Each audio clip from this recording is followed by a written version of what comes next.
Assalamualaikum warahmatullahi wabarakatuh. Bismillahirrahmanirrahim. Alhamdulillahirabbil alamin. Allahumma shalli wa sallim ala sayyidina Muhammadin wa ala alihi wa sahbihi ajma'in, amma ba'du. Sahabat sekalian, dimanapun saja Anda semua berada, puji syukur kita haturkan kehadirat Allah Subhanahu wa ta'ala, karena dengan rahmatnya kita masih diberi kesehatan sehingga masih bisa menjalani aktivitas dalam kehidupan sehari-hari. Pada pertemuan kita kali ini, insya Allah saya akan membagikan sebuah faidah yang sangat agung, yaitu tentang sholat sunat hajat yang sangat mujarab sekali dan sangat cepat dalam hal ijabahnya. Sholat ini oleh sebagian ulama diberi nama sholat kun fayakun, di sur'ati ta'siriha, karena cepatnya efek atau dampak positif yang ditimbulkan dari sholat tersebut. Sebesar apapun keinginan, setinggi apapun cita-cita, dan seberat apapun beban yang mendera, insya Allah barakah melakukan sholat ini, Allah Subhanahu wa ta'ala akan mewujudkan keinginannya, mengabulkan cita-citanya, serta meringankan beban yang tengah menderanya. Bahkan dalam kitab ini dikatakan, hatta law kanat bainahu wa baina tilkal hajati bu'dal masyriqaini fasatuqaranu bil ijabati hatman. Seandainya antara yang bersangkutan dengan hajat yang diinginkan sejauh antara masyrik dan maghrib, saking dari mustahilnya untuk bisa dicapai, sejauh antara ujung timur dan ujung barat, saking dari sulitnya untuk didapat, sejauh antara tempat terbitnya matahari dengan tempat terbenamnya matahari, saking dari anginnya untuk bisa didapatkan. Namun atas izin serta pertolongan Allah Subhanahu wa ta'ala barakah sholat tersebut, semua kemustahilan akan sirna, semua kesulitan akan lenyap, semua keangilan akan hilang. Apa yang mustahil bagi akal tentunya tidak mustahil bagi Allah. Apa yang sulit bagi kita tentunya tidak sulit bagi Allah Subhanahu wa ta'ala dengan kudrah serta iradahnya. Dalam menyampaikan penjelasan ini, saya mengutip keterangan dari sebuah kitab, yaitu Mujarrabatus Shalihin fi Kashfi Qurabil Makrubin. Kitab ini disusun oleh Syekh Muhammad Adil Aziz Al-Qayyali rahimahullah. Sengaja saya sampaikan sumber kitabnya agar para sahabat yang mau mengamalkan lebih yakin terhadap apa yang diamalkannya, dan bagi sahabat yang ingin lebih memperdalam lagi dalam masalah ini bisa langsung melihat sendiri ke sumber aslinya. Dan bagi sahabat yang mungkin merasa kurang jelas dengan penjelasan yang saya sampaikan ini, maka kesimpulannya saya tulis di kolom deskripsi. Jadi caranya, ketika video ini diputar, maka judul yang ada di bawah video ini diketuk, maka di situ nanti akan muncul deskripsi, di mana dalam kitab tersebut diterangkan, Bismillahirrahmanirrahim, qala al-muallif rahimahullahu ta'ala wa nafa'ana bihi wa bi'ulumihi fid dharaini amin. Salatu kun fayakun liqada'il hawaid. Pada pasal ke-119 ini akan menerangkan tentang salat kun fayakun untuk menggapai berbagai macam hajat. Nah, apa salat kun fayakun itu? Wahia minas salawatil lati jarrabahal kathiru min akabiriddin. Salat kun fayakun ini termasuk salah satu dari beberapa salat yang telah ditajrib atau dicoba dan dibuktikan keampuhannya oleh sebagian besar para pemuka agama atau tokoh agama, dalam hal ini para ulama. Artinya telah banyak para ulama yang telah melakukan salat ini, waqad wajaduha mu'thiratan, dan mereka para ulama itu telah benar-benar merasakan efek atau dampak dari kedahsyatan salat ini dalam hal ijabah. Wahia bi ayyahtaliyal insanu bi nafsihi ba'da sholatis subhi min yaumil jum'ah, yaitu hendaklah seseorang atau yang ingin melakukan sholat ini menyendiri setelah sholat subuh pada hari Jumat. Artinya sholat ini dilaksanakan pada hari Jumat pagi. Nah, caranya setelah selesai sholat subuh, ia tetap duduk beribadah di tempat di mana ia melaksanakan sholat itu sampai masuk waktu isyraq atau awal waktu duha. Contohnya, misalnya ia berjamaah di masjid.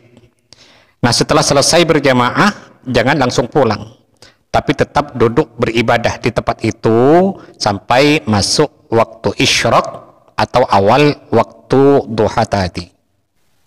Fayusalliya rak'atayil hajati, ay bi ayyusalliya rak'atayil hajati. Lalu hendaklah ia melaksanakan sholat sunat hajat 2 rakaat. Usalli sunnatal hajati rak'ataini lillahi ta'ala. Nah, dalam sholat itu yang dibaca setelah selesai membaca surat Al-Fatihah adalah surat Al-An'am secara utuh, secara keseluruhan.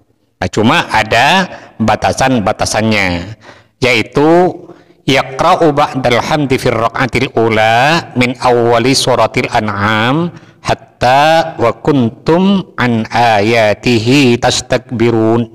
Nah, pada rakaat pertama setelah selesai membaca surat Al-Fatihah, membaca surat Al-An'am dari ayat 1 sampai ayat 93, yaitu sampai pada bacaan wa kuntum an ayatihi tastakbirun.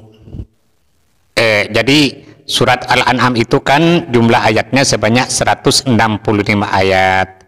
Nah, pada rakaat pertama membaca dari ayat 1 sampai ayat 93 sampai pada bacaan wa kuntum an ayatihi tastakbirun. Jadi contohnya, Bismillahirrahmanirrahim. Alhamdulillahilladzi khalaqas samawati wal arda wa ja'alaz zulumati wan nur. Thumma alladhina kafaru bi rabbihim ya'dilun. Huwallazi khalaqakum min tinin thumma qada ajala wa ajalum musamman 'indahu thumma antum tamtarun. Itu terus dibaca sampai ke ayat 93 wa kuntum an ayatihi tastakbirun. Al-yawma tujazawna 'adzabal huni bima kuntum taquluna 'ala Allahi ghairal haqqi wa kuntum an ayatihi tastakbirun. Allahu Akbar. Lalu kita melaksanakan ruku. Wa fir raq'ati tsaniyati ba'dal hamdi yaqra'u minal ayati wa laqad ji'tumuna furada.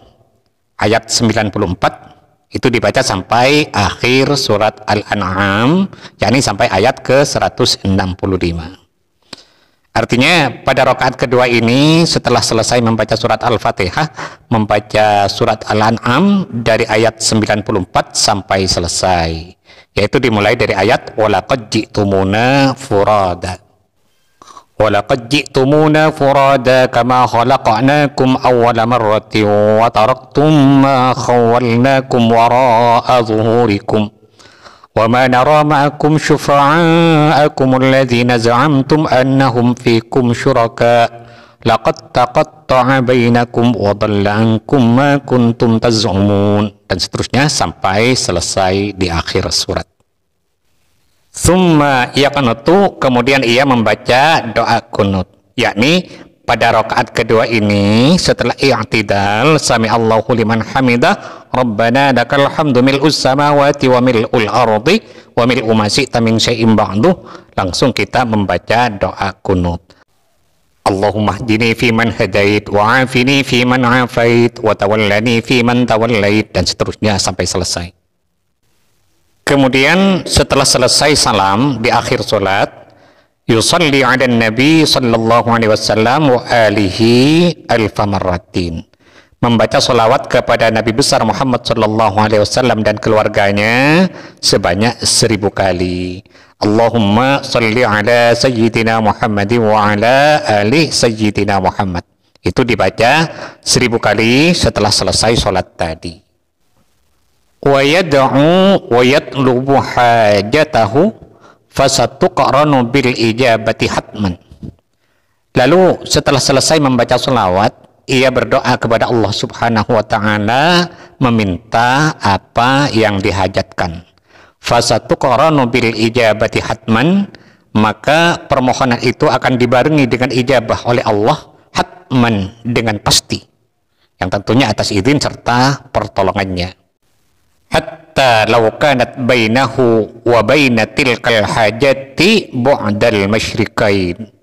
Bahkan seandainya jarak antara yang bersangkutan dengan hajat yang diinginkan sejauh antara ujung barat dan ujung timur, sejauh antara tempat terbitnya matahari dan tempat terbenamnya matahari, maka hajat itu akan bisa digapainya atas izin serta pertolongan Allah Subhanahu wa Ta'ala, barokah melakukan sholat tersebut. Wa natijatun li sur'ati ta'thiriha sumiyat sholata kun fayakun. Intinya, saking dari cepatnya sholat ini untuk diijabah, maka ia diberi nama sholat kun fayakun. Wahia minal mujarrabati, dan sholat ini termasuk dari amalan-amalan yang sangat mujarrab sekali. Wa qad jurribat katsiran, dan telah banyak dibuktikan keampuhannya.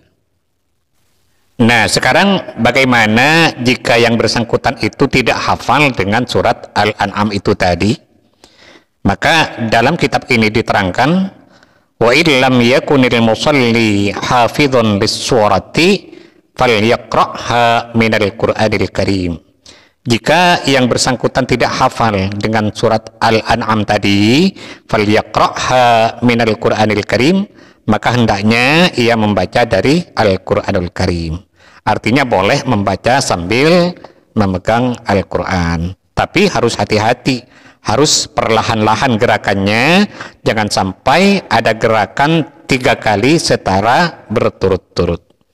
Intinya, yang bersangkutan tadi harus paham betul tentang mubtilatus shalah, tentang hal-hal yang membatalkan sholat.